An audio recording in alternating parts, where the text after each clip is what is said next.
and welcome back to your virtual tea time. My name is Tori and I am your host. And today we are joined with Stephanie Luttrell, Director of Metalwoods at Titleist. Hi, Stephanie. Hi, Tori. Happy to be here with you and get to share some time and have a conversation. Absolutely. Thanks for having me here today. We are at TPI, Titleist Performance Center, one of the most beautiful places on earth and a place that I'm sure you love to frequent now and again. And I like to say it's a little bit of golf mecca, right? Yeah, you look at it and had the opportunity earlier this week. We've got a little bit of a short course out there now. Yeah. And so you can play 9 holes after your fitting and go and experience. And David McClay-Kidd was our designer for it. So it's been an awesome addition to an already beautiful facility. Yeah. So I want to start out with this. Yeah. Okay. Because you don't hear that a lot, that a female is a director of such a huge department at one of the more premier golf companies out there. Yeah. I mean, what an honor. A little bit of a unicorn, right? Yeah, exactly. So give me a day in the life of. Okay. What does your day-to-day look like? Typical day. So the team is responsible for taking things all the way from concept, so early prototypes, all the way through into production. So we've got development engineers and design engineers, and normal day to day is I'll look towards what is coming out of our innovation and our research teams, try to think about, okay, how can that help us to make a better 2 driver, a better 3 driver, or what can we learn and gain feedback from, our core consumers as well as from tour players, and really drive setting new strategy in terms of what next generation product will be. Then we'll meet and we'll talk as a team and have a lot of collaboration, setting some design specifications. And the team ultimately is responsible for creating those CAD models, so 3D models that are then sent through our analysis tools and then into tooling and then samples and testing. And there's all of that aspect of validating the performance. And we have a very strong checks and balances system. And so we kind of work together to prove the performance and to make sure that we're hitting on not only does it perform, but does it look, sound, and feel like a Titleist? And ultimately we deliver it into production. And so every day is a new challenge. Every day is fun because we're always trying new things and learning new things. So it's one of those things that I love golf, and anything that we can do to help golfers enjoy it more, it's a blessing for sure. Absolutely. And we are in the middle of the GT Metals launch. And I mean, is this the finish line for you when did you start working on the GT line? And then when do you hand it over and you're like, okay, now on to the next? I mean, it's been handed. It's been handed. Thankfully. So how long ago? Give us a timeline, because I don't think people realize how long this takes. This project has been really kind of in the formation in terms of what it could be. I remember about 6 years ago, our former senior vice president of R&D, Dan Stone, he walked into my office and he dropped this piece of this material on my desk and he said, "Stephanie, this is the future." And I said, okay, I don't know where Dan's going with this, but let me think about this. And, we've been all titanium constructions in our drivers and all stainless steel constructions in our fairway woods for a long time. But we knew that eventually we were going to need a multi-material solution to really help us unlock future performance gains. And so where does that start? It starts at that innovation level of just, we have this new material. How do we utilize this new material to help us drive improved performance? And then it moves through. GT really started from aerodynamic shaping and how do we help players swing the club faster? And we found that we needed this material then to hit specific performance criteria throughout the rest of the head. So 6 years ago, starting with kind of raw material, and then stage by stage, you develop new prototypes and you move through until you really know that you have something special. I just got fitted today. Yeah. It was so exciting, so fun, as it always is. And I mean, you see people out here getting fitted for them now, and it's on tour. They're using the product on tour right now. How does that make you feel? I mean, that's always, as a golfer, that's the exciting time. And I like to enter into it with a little bit of nervous energy. Obviously, we do all of this benchmark testing and a lot of validation. Early in the R&D process, we bring in, what we call first articles, and we test that with golfers like yourself. So we are able to get feedback, really understand if there's any iterations that we need to make before we really develop that final product. But the tour player validation really kind of starts for us the process of launching a new Metalwood. And I was able to travel over the last month to support PGA Tour launch, LPGA Tour launch, and DP World Tour launch. And to see the things that we expected to see shine through in the performance and to hear their response to it. And really the foundation of it was players were like, man, this driver's fast. Man, it looks and sounds great. And then the aspect that really we had seen in our player testing, but I wasn't sure if it would kind of shine through in their evaluations, was the launch and the spin consistency. So because of the combination of where we place CG and how we've been able to max out inertia at those CG levels, players are seeing really great launch and spin consistency, which ultimately downrange, that just means that your longest drives are longer and your shortest drives are longer. So we're kind of pulling in that window. And I don't know anybody that doesn't want to hit it more consistently long. Absolutely. And we're going to get more into the fitting a little bit later. But I'd love to hear about it. I want to talk. It was a lot. There was a lot going on. But let's get into how you got into golf. And what it was like growing up. Were you always a golfer? Did you get into it? Because you were a walk-on at University of Michigan. Yes, I did. Tell us a story. Started with my dad is a very avid golfer. He has taught every single person in my family the game of golf. So he taught my mom, taught my brother. And I will say my personality as a child was a bit of a perfectionist. And I think that helps me as an engineer. But man, as a young player, not really a good fit. And so it took me a while actually to kind of come to the game of golf and fall in love with it. But I remember coming home in junior high and the high school coach had come to the junior high because there were some good players. And he was like, I'm going to do some tryouts. And I said, I came home and I go to my folks, I go, I'm going to go out for the golf team. And they're like, what? You've shown zero interest in the game of golf. But from that freshman year, I made the team and I was shooting, 109, 108. And by the time my senior year rolled around, I was shooting even par. And so my ability grew very, very quickly through those 4 years, such that I knew I had the opportunity to probably play at a higher level, but I didn't really have the vision of playing at a professional level. And so I'd fallen in love with the game and I had always been really gifted with science and math, had competed. I like to call myself a glorified golf nerd. And so, I'd competed in Science Olympiad and I said, well, how do I bring these two things together? My dad had always said, you have to find something you love. And if you can make a career out of that, even on the worst days, it won't really feel like work.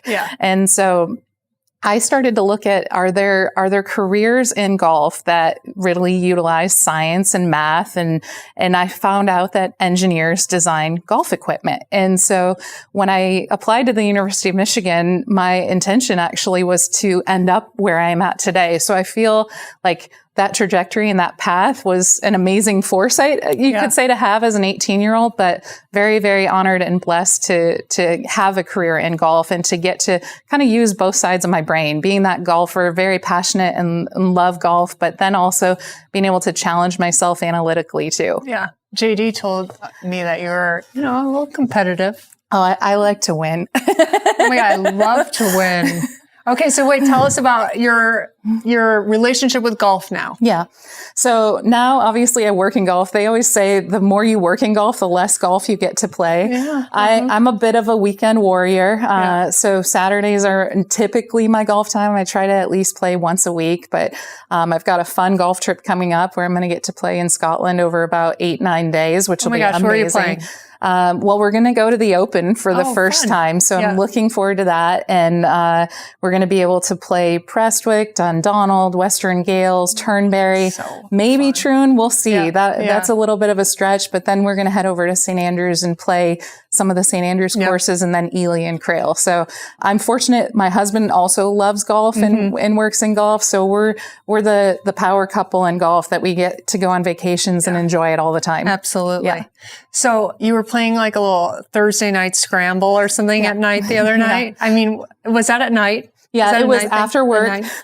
So my club, we're members at a couple of clubs. One's kind of a second membership, but the first club that we joined, they introduced this Thursday night scramble league amongst all the members where, you can carry up to 6 players on the team, but you rotate only 4 into the lineup on a weekly basis. And it's just a 9-hole net scramble. And so it's just a way to kind of build more camaraderie amongst the membership. But I like to say my team's the only team that's us all women in the club. Yeah. And so we call ourselves the Iron Maidens, because you got to pick a fun name. And yesterday we managed to shoot 7 under for 9 holes. So pretty solid effort. And we won our match. And you're the defending club champ, and 3 times in a row? 3 times in a row. I think I've won maybe 5 or 6 and won a few couples club championships with Aaron as well. You know, it's one of those things that it's really fun to still get to kind of pour yourself into the competitive nature of golf. I like to say every time I go out and play, I try to set a goal for myself. Sometimes you're just not feeling it, right? You'll show up to the golf course and you'll be like, I just don't think I have it. Well, then I'll try to say, I'm just not going to 3-putt today, right? Or just set those intermediate steps, that's something that I can still try to compete and find a way to enjoy myself throughout the day. Other days you show up and I'm like, I'm going to break par. I'm going to figure out a way to break par. And just always kind of being able to set those challenges for yourself and be able to keep it fun and interesting. Yeah. Do you have that urge to compete more, like at a state level still, or does the club competitions kind of fill the bucket and you're good with that? It's interesting. I think I do have a little bit of a desire to kind of compete more in like the mid-ams and those, but a lot of it just comes down to time and bandwidth, right? And so I found that it's just been more fun for me to be able to kind of pour into the relationships and the girlfriends that I've developed. I also play in kind of a summer league out at Goat Hill, which is a local muni. And I met some of my best girlfriends through that. And some of them are former college golfers. Some of them are not, all different skill levels, but just that opportunity to just go out and like unwind after a day, right? And enjoy the game that we all love. Let's get into the fitting that we had today. And I loved, you were explaining this to me earlier, and that was when I was like, okay, we need to get on camera because this is too good. You said there's 2 types of people that go into fittings. Can you explain that to the listener? Yeah, I like to say there are those that are super in the weeds, right? They love the details. They love the tech. They want to understand, how much faster am I swinging it? How much more ball speed?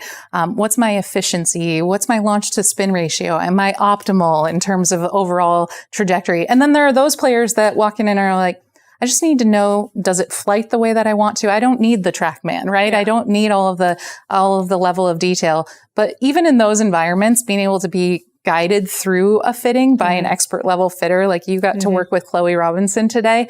And those 2 attributes can live in the same space with an expert fitter. And I think that's one of the things our fitters do really well, is to recognize what players want and need and really kind of gravitate towards that and guide a fitting in a way that is natural and comfortable for the player. Yeah. So going into a fitting, what are you guys looking for right away in the metals specifically? Well, in drivers, first of all, we want to identify, have you hit your gamer driver? And so we want to understand, what do you like about it? What are the performance issues that you're seeing with it? And are we able to replicate that with some data? And so once we have that, we're able to kind of understand, okay, should we move Tori into a 2, a 3, or a 4? And a lot of times we like to show you and allow you to hit all of the models because we want you to know what the product offerings are. But we design each of them discreetly. So the 4, as an example, is a product that, because it has a really low and forward center gravity, it's our most aggressive in terms of spin reduction. So for a player that doesn't generate a lot of spin or needs more spin, this product is not the right product for them, right? But we know that there are certain players that need it. Why is spin so important at a specific level? Like, why is too low not great and too high? Ultimately, what you need is for a given ball speed, you need a certain amount of spin and launch to support and maximize your carry distance. And so more moderate speed players like myself, I average anywhere from 125 to 135 mile an hour ball speed, depending on how my body is feeling. I tend to need to launch it in the 11 to 14 degree range and then have spin more in the mid 2000s. And by doing that, I'm able to not only maximize my carry, but also my total off from that.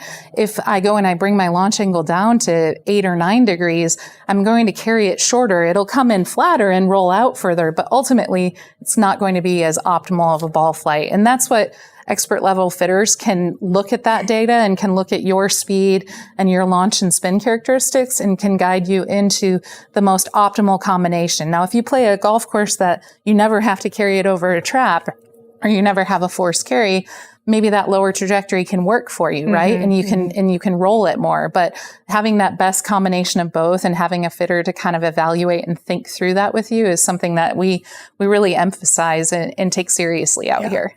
And as you're explaining just the spin and launch to me, I want to say to the listener, like, you don't even need to know any of this going into as we fitting. talked about two types of fitters, it's right? like you can totally disconnect and just say, you tell me. The fitter is there to look at the numbers and analyze that themselves. Like you don't need to know. Like, I don't need to come to you and say, this is my spin and this is how I shape my shots, or, like it's exactly. It can be intimidating because of all those numbers. And that's, as we started in talking about, there are those players that want to know that and those players that are like, just tell me what's best for me, right? Exactly. And that's the beauty of the fitting process, is that you can get as much or as little out of it in terms of data information, but that fitter is there to interpret it and to really help you find your best performance in your driver and your fairway wood. Yeah, exactly. Okay, let's get back to the driver. You were explaining the GT4. Yeah, so when we look at the lineup, we essentially design them all with unique center of gravity positions and unique purposes in the line. So the 4, as we talked about, that one's supposed to be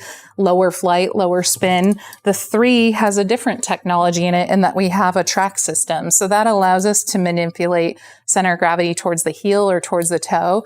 And in doing that, why that's important for some players is we can find that we can unlock more speed performance for players. They can swing more comfortably, more freely if you're able to either align CG with where they most commonly impact it on the face, or you can take one part of the golf course out of play, right? If you have a tendency to overhook the ball, we can move that CG out towards the toe. That'll slow kind of the closure rate, and that can actually allow you to swing more freely and more confidently, and then you end up hitting it further because of that. So that's kind of what the 3 does. But that track system isn't in every... It isn't, because when you go and you utilize discretionary mass in that way, it doesn't always allow you to maximize other parameters. So in the 2, I like to call 2 kind of that all-around performance. It's our deepest CG. It's our most forgiving head, but it's also exceptionally fast too. And so it's a little higher launch and trajectory because of that CG being deeper than it was in the 3. So if you're a player that has a tendency to kind of map it all over the face, which I know I do because I'm not able to practice as much as I used to, the forgiveness of the 2 and the launch and the spin stability of it is something that really sets it apart. And I was going to ask you, do you know what you ended up getting fit into today? I'm going to just preface, I'm the one that just shows up and you guys do all the work and just tell me what I need. Yeah. But so I forgot, I think it was the GT2. I think it was GT2 in 11 degree. And so what that and why Chloe probably ended up there for you is I'm not entirely sure where your speed lives, but if we're in a similar speed ballpark, I play a higher lofted GT2 as well. A lot of what she was probably seeking to do there was to elevate your trajectory to really optimize that spin performance to get you a maximum carry and total out of it. And also give you that forgiveness on any mishits that you have too. Fantastic. Yeah. All right. So again, with metals, we looked at 7 wood, 3 wood, if you have a 5 wood in your bag, but not hybrids, right? We're just talking woods. Our team driver. Actually does hybrid design as well. Our typical cadence with Titleist Metalwoods is that we will launch drivers and fairways in the summer, and then we'll come around in the spring and we'll do our 1 category and we'll do our hybrid category at that time. And the reason why we have that approach is really it allows us to dedicate and focus and make the best possible designs for each product. And so with hybrids, as an example, we actually design each of those heads with unique CG characteristics to optimize distance gapping and shot stopping power with them, because we know they're used predominantly as approach clubs for players. And so having that 6-month kind of buffer between the two allows our engineering group to really research and engineer those to maximize the performance as well. So today you just had the opportunity to hit GT drivers and fairways. Yeah. And anything about the fairways that you can share with the listeners that might be new technology that they might be interested in? Yeah. Well, with regards to the drivers, it is our first multi-material construction, and we didn't really hit on that. But as we talked about, one of our emphasis goals was on how do we improve aerodynamics. So we changed the head shape on the drivers.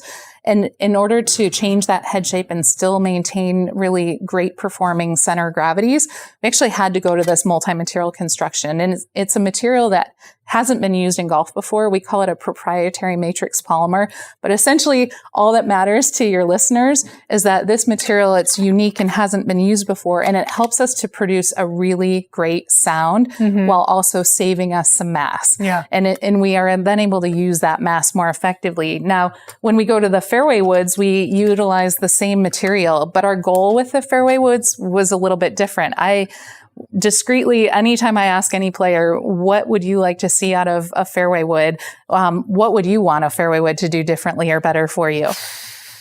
They're the hardest golf clubs to hit in the bag. Yes, they are. They are. That's why I wouldn't even know how to answer that. I mean, yeah. For the most part, when I ask a lot of golfers that, they say, can you help me hit it up in the air more? Because they're hard to elevate. And so that was our design goal with GT Fairway Woods was, is there anything that we can do to help the golfer to see that ball go up in the air immediately? And so the proprietary matrix, I like to call it PMP material, allowed us to lower our CG. And when we lower CG, what that does is it allows essentially gear effect, side spin, and launch and trajectory to change. So it allows us to elevate more. And in the Fairway woods as well, we had a new face technology because we know Fairway woods are oftentimes hit off the turf. We introduced this L-cup face now, and the L-cup, the way that it wraps onto the sole, it allows us to make this a lot thinner because it's made out of a higher strength material. And in making it thinner, you get better ball speeds on those low face hits. So you might have noticed this in your fitting, but I tend to hit fairway woods thin if I mishit them. And the feel because of this and the ball speed preservation on those low face impacts is exceptional too. Yeah. The listener that might be listening that has gotten fitted, let's say in the last 2 to 3 years, but they're feeling excited about this new technology and something new, and they want to do it. Is it too soon? What would you suggest on getting fitted and the frequency of it, especially for? Let's talk to the woman that is, between 40 and 60. So, I feel like my body, everything about me after 40 is changing on a daily basis. I feel you, girl. Yeah. So what's your advice for? Yeah. I think anytime that you're looking at new equipment or looking to make a swing change, or you've made a significant swing change, I always think it's good to go and check in again as a fitting. Typically, we see most people look towards new Metalwood equipment on anywhere from a 3 to 5 year cadence cycle. So not always is everyone buying every 2 years. Obviously, some players do, and they want to have the newest, latest, greatest. And our goal as Titleist Metalwoods is my team has been consistent in that every single time we deliver a new product, we can measure that it's better than the last product. So I know with confidence that all of your lady golfers that come in and look at Titleist and look at our Metalwoods are going to see improvements. Now, how much gain they want to see in order to drive a new purchase, obviously they have to make that decision for themselves. But in terms of GT and how much of an advancement it is over TSR, it's a very significant change for us. We're seeing very significant gains in ball speed as well as higher launch and a little bit lower spin. So I think there's a lot of opportunity for players to see more performance out of it. Yeah. Well, congratulations. Thank you. I mean, I can't even imagine what it feels like to have this line out there and going. It's amazing. So now that you're essentially back to the drawing board, is that a lot? Like, where do you even start, That's always kind of the fun part, right? The turning of the page. I've told, some of our team members over the past month, because I've been helping support on education and communications on GT, that my brain is in 4 parts right now, right? It's in the current space of how do we execute and really tell people about the beautiful product that we made, but then it's also thinking about the hybrids that are coming and executing that. But we're deep into new prototyping for what we would anticipate will be 9/28 27, then that's just our internal code name for what the next generation drivers and fairways are. And it's always the fun part of me getting to sit with players like yourself or, elite players at the tour level, like, Ludwig Aberg and Cam Young or Alexa Pano and Emily Pedersen, and just get all of their feedback and start to think about, okay, what are our opportunities to make better drivers, to make better fairway woods, and to really understand what players are looking for. And so I guess coming out of your fitting, is there anything that you saw that you would say, I'd love it if my driver could do this? I have nothing. I can't contribute to that, unfortunately. That's okay. But it was. I put you on the spot. And I'm excited to get the new clubs and take them out on the course and really get a chance to fully feel them. And yeah, we're going to have some fun, and you'll have to give me feedback as you have an opportunity to play and experience it. And, if you see things that you're like, hey, I would love it if it would, I can't carry this trap. I'd love to be able to carry this trap. Some of those types of feedbacks, that's the thing, that you don't have to interpret it into a technology for us. Yeah. And I think that's the beauty of being a golfer and an engineer and having both hats that I can wear, is that I can listen to a player and say, well, ultimately, I want my control shot. Cam Young was a good example of this. He said, I want my control shot to go as close as it can to my just bomber swing. And our ability with GT to give him better spin consistency across the face allows him to hit kind of this heel cut that he loves to hit for a control shot. And because it has lower spin now in it, he's now seeing his distance kind of come together between that, which is allowing him to hit a shot that he feels more comfortable hitting more often too. So our ability to kind of take that and think about, okay, what does that mean in terms of design variables, is one of the things that is really fun. Yeah. Well, I'm excited to go out on the golf course today. Are you ready? We're gonna go play a little today. It's Friday afternoon. The workday is almost over. And what ball do you play? I play Pro V1X. Yeah. And how do you mark your Titleist? I mark it with a little cross next to the number. Okay. Between the Titleist and the number. Has that always been the way? Ever since high school. Any color in particular? Typically blue, because of course with Michigan you got to say go blue. Okay. And then any number? I will play any number, one, two, three, 4. Do you have any superstitions out there on the course? No, I think I like to always say that I wish golf was 15 holes, because the first 3 holes, I always feel like I got to get out of my own head. I was listening to your podcast this morning with Pia Nielsen and the Vision 54 team. And I'm like, all right, how do I go from the think box to the play box? They're amazing. I think I need to go back into that episode too. Yeah. Can we circle back to your dad? Yeah, because it kind of the story started with your dad. So I'm sure he's so proud of you working at Titleist, and I mean taking this to the level you have. Thank you. Are you still able to golf with him? Yeah, both of my parents still play. They're both my mom and my dad. My dad used to love. My brother's on staff with Titleist. Actually, he's a head golf professional back in Michigan, where I grew up, but. My dad used to always rib my brother and I and say, your mom's the most accomplished player in our family, because she's won the Golf Association of Michigan state tournaments, super senior, senior, and they're both very accomplished golfers. COVID obviously put a little bit of a damper on travel for a little while, so we didn't get to play as much together, but they tend to come out here now in the winter and visit with my husband and I, and we get to tee it up often. Isn't it the best? Yeah, it is. Just a family sport, right? The game of golf in general is so much relational. Yeah. And so our ability to get to know each other, I'm excited to get to know you more on the golf course today and just develop that kind of camaraderie through the game. Absolutely. Well, Stephanie, thanks for coming in today and talking to me and sharing with the listeners. And I really appreciate everything you're doing. Thank you. Thanks for being here. I'm happy to be with you. Let's go golf. Yeah.